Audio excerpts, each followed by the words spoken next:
Welcome everybody to EHRA Flash News.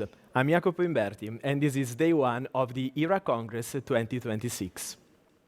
Today, the scientific statement Pulsefield Ablation for the interventional treatment of atrial fibrillation has been released and simultaneously published in EuroPace. The statement was developed by the European Heart Rhythm Society in collaboration with HRS, APHRS, LAHRS, and CHRS. The leading authors are Michael Kühne and Helmut Pürer-Fellner.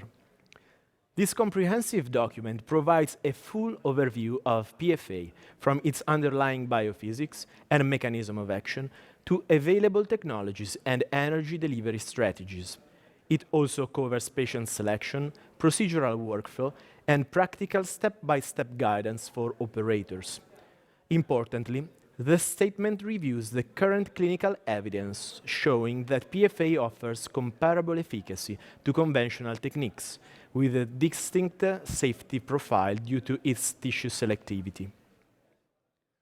Thereafter, 4 new studies have been presented during the late-breaking clinical trial session: the Facile-AF by Sandrine Vernier, the Perfect PAF by Giambattista Chierchia, and the Ocean AF Recurrence by David Birney, and when to stop anticoagulation after successful PVI, validation of the Ocean Elon AF criteria using continuous rhythm monitoring by Andre Briosa e Gala. In the latter study, the investigators tested the accuracy of an intermittent Holter monitoring strategy as performed in the Ocean and Elon AF trials, in identifying AF recurrences after catheter ablation, as compared with implantable cardiac monitors. They use the single-shot champions and compare cryocohorts of patients who underwent PFA or cryoballoon ablation. Of the 411 patients enrolled, 232 met the inclusion criteria. The authors found that about 1/3 of patients deemed AF-free after 1 year PVI using Ocean Elon AF criteria were misclassified and showed AF recurrence during continuous rhythm monitoring using ICMs. However, a very low F burden was found in the majority of these patients. In the Ocean AF recurrence, the investigators evaluated long-term follow-up of patients who have had a successful AF ablation.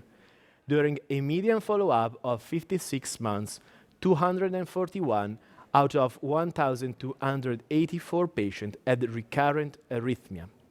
AF recurrence did not impact the primary efficacy endpoint, which was a composite of stroke, systemic embolism, or covert embolic stroke, or safety endpoint.